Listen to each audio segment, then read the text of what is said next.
Salut mes chers. Dans cette leçon, Inch'Allah, on va essayer ensemble de dégager la structure narrative en 5 étapes. Document la nouvelle de Chateaubriand, le voyage en Amérique, qui figure dans le livre Parcours, la page 111. Mais avant de commencer, j'aimerais bien que vous preniez vos cahiers et le stylo pour s'exercer avec moi. Tout d'abord, avant de commencer, quelques mots à expliquer. Qu'est-ce que vous voyez sur l'image? Ici, on a un bateau, un grand bateau, ou bien un vaisseau, ou bien aussi un bâtiment. C'est le bâtiment de la mer, le bateau, le navire, le vaisseau. Et voici les petites chaloupes de sauvetage. La chaloupe, voici la chaloupe, voici une autre chaloupe. La chaloupe, ce sont les petits bateaux de sauvetage ou bien les canots.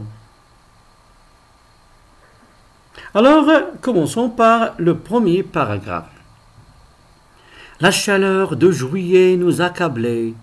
Le vaisseau, dans un calme plat, sans voile et trop chargé de ses mâts, avait perdu l'équilibre.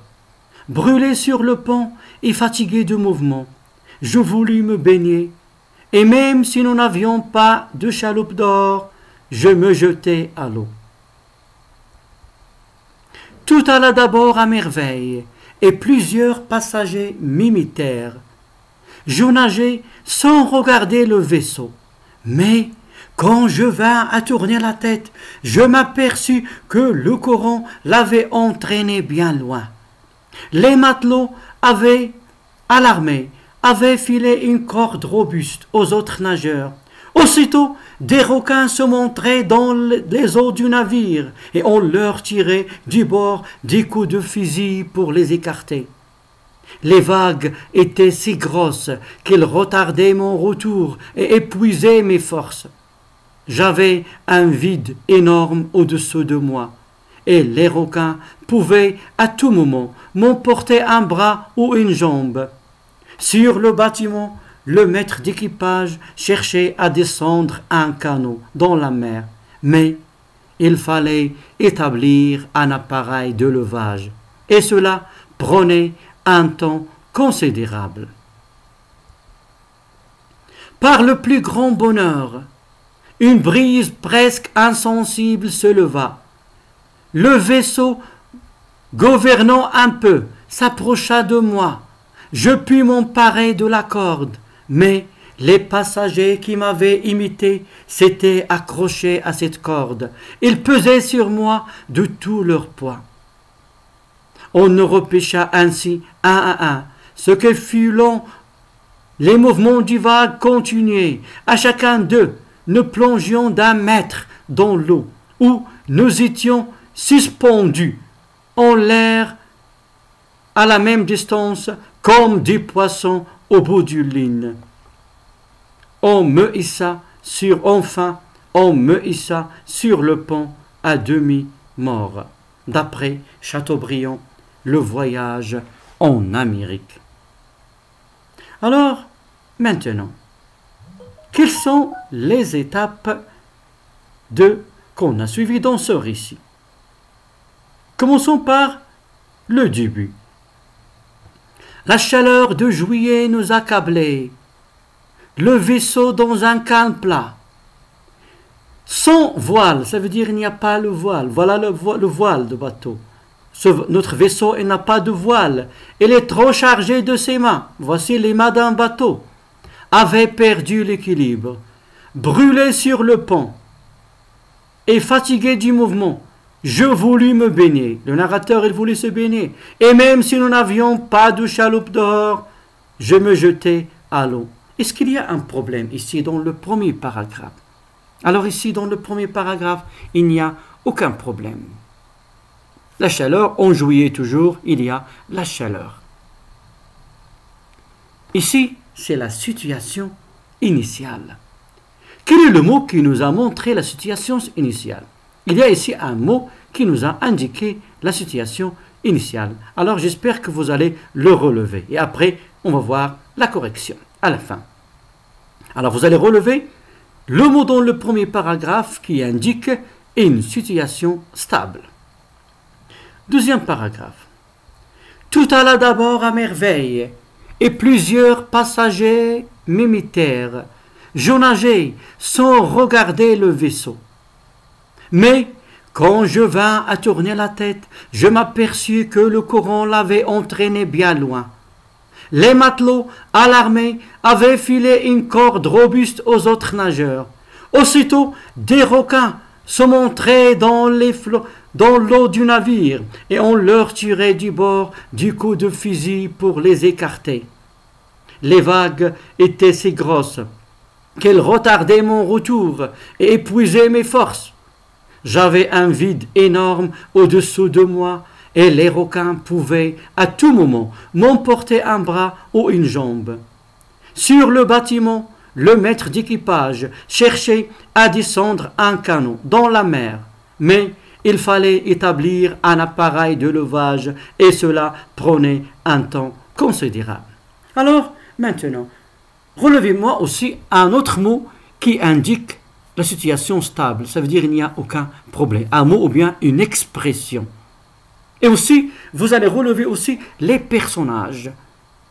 Les personnages dont on a parlé ici. Et le lieu de l'histoire et le temps de l'histoire.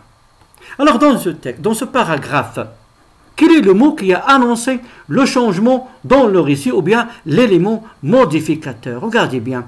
Tout alla d'abord à merveille et plusieurs passagers m'imitèrent. Je nageais sans regarder le vaisseau. Mais quand je vins à tourner la tête, je m'aperçus que le courant l'avait emporté bien loin. Alors ici, il y a un changement dans la situation. C'est l'élément modificateur. Le courant avait entraîné le bateau bien loin. Maintenant, le développement de l'histoire. Est-ce que c'est fini? Il y a un mot qui nous montre que la situation est devenue de plus en plus grave. Quel est le mot qui nous a montré que la situation est devenue de plus en plus grave? Aussitôt des requins se montraient dans les flancs ou bien dans l'eau du navire. Alors, il y a un mot qui nous a montré que la situation est devenue de plus en plus grave, qui a annoncé la crise dans le récit. Alors, dans ce paragraphe aussi, quels sont les dangers qui menacent le narrateur? Aussitôt des requins se montraient dans l'eau du navire et on leur tirait du bord du coup de fusil pour les écarter. Les vagues étaient si grosses qu'elles retardaient mon retour et épuisaient mes forces. J'avais un vide énorme au-dessous de moi et les requins pouvaient à tout moment m'emporter un bras ou une jambe. Sur le bâtiment, le maître d'équipage, il cherchait à descendre un canot dans la mer, mais il n'y a pas un appareil de levage et cela il va prendre du temps. Ça veut dire qu'il n'y a pas le temps pour faire descendre la chaloupe. Si on va descendre la chaloupe, les requins, ils peuvent manger ou bien dévorer le narrateur et aussi tous les autres nageurs. Alors, vous allez relever aussi tous les dangers qui menacent le narrateur. Alors, on va voir, est-ce que le narrateur a été dévoré, a été mangé par les requins?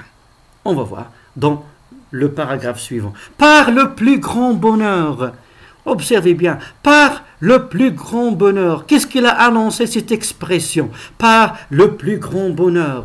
Une brise presque insensible, une brise ça veut dire un vent calme, presque insensible, se leva. Le vaisseau, gouvernant un peu, s'approcha de moi. Je pus m'emparer de la corde, mais les passagers qui m'avaient imité s'étaient accrochés à cette corde. Ils pesaient sur moi de tout leur poids. Alors ici, qu'est-ce qu'on a dans ce paragraphe? On a marqué la solution. Heureusement, par le plus grand bonheur, c'est le vent calme qui va se lever et le bateau qui va s'approcher du narrateur et le narrateur, il va pouvoir attraper la corde. Mais un autre problème, c'est que les passagers aussi, eux aussi, ils ont imité le narrateur aussi, ils ont attrapé la corde et ils pesaient sur lui. On va voir le dernier paragraphe qui correspond à la situation finale. On ne repêcha ainsi un à un.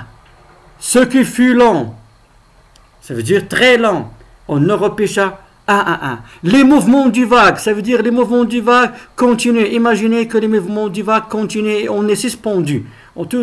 on tient la corde. À chacun d'eux, nous plongions d'un mètre dans l'eau, où nous étions suspendus. Notre situation, comme quoi, en l'air, à la même distance, comme quoi, comme des poissons. Nous étions suspendus comme des poissons au bout d'une ligne. Enfin, on me hissa sur le pont à demi mort. Alors, quel est le mot ici qui a annoncé la situation finale? J'espère que vous l'avez relevé. Et aussi, relevez-moi l'auteur et la source du texte. Alors, si vous avez, mes chers, relevé tout ça, passons maintenant à la correction. Commençons par l'auteur du texte. Alors, quel est l'auteur du texte? L'auteur du texte, c'est, ou bien la source du texte, excusez-moi, c'est le voyage en Amérique. L'auteur, c'est Chateaubriand. Maintenant, le lieu de l'histoire. Le lieu, la mer, dans un bateau. Le temps de l'histoire, regardez bien, la chaleur de juillet nous accablait. Juillet, ça veut dire que le temps de l'histoire, c'est le mois juillet. Les personnages. Quels sont les personnages dont on a parlé ici? Le narrateur, est-ce que c'est un personnage? Oui, parce qu'il y a le pronom personnel je et aussi le pronom personnel nous. Le maître d'équipage, les passagers, les matelots. Les matelots, ça veut dire les marins qui travaillent dans le bateau. Maintenant, on va relever dans le texte les mots qui renvoient à la mer. Quels sont les mots qui renvoient à la mer et qui indiquent le type de bateau?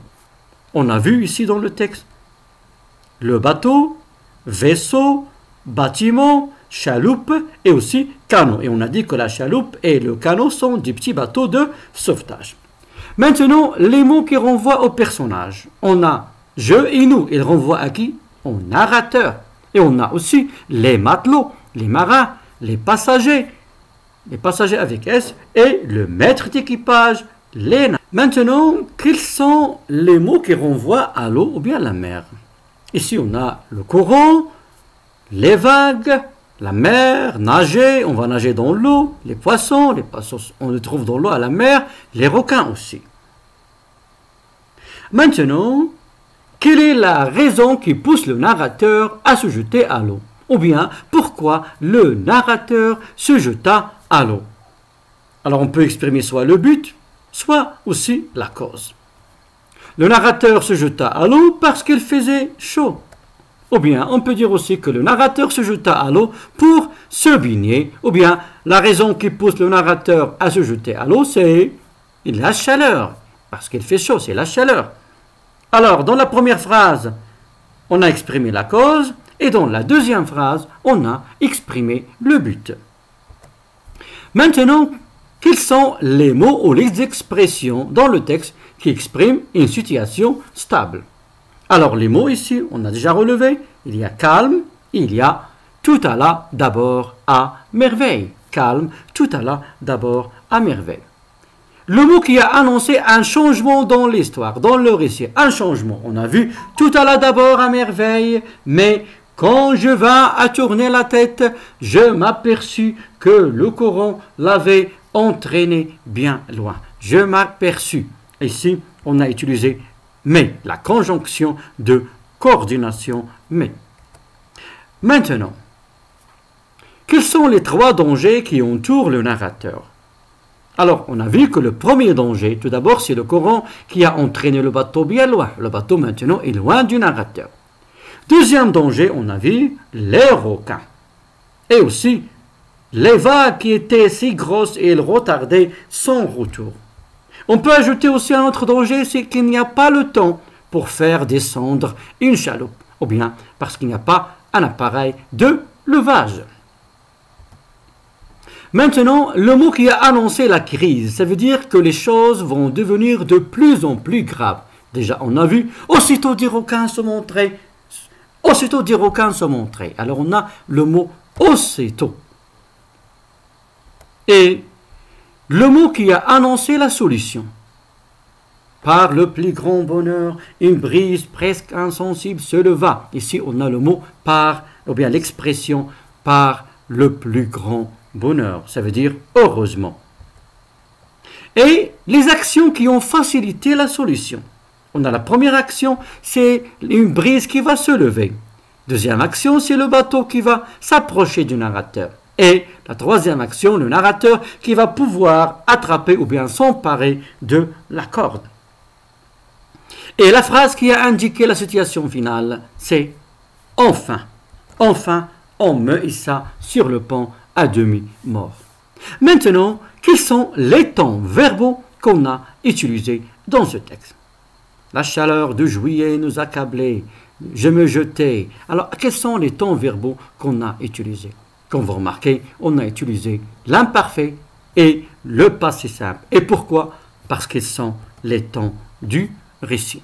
Alors, les temps verbaux utilisés dans ce texte, c'est l'imparfait et le passé simple. Et Inch'Allah, dans la prochaine leçon, on va voir les temps du récit et même on va travailler les temps du récit dans la nouvelle de Chateaubriand, Le voyage en Amérique. En attendant, à bientôt, mes chers.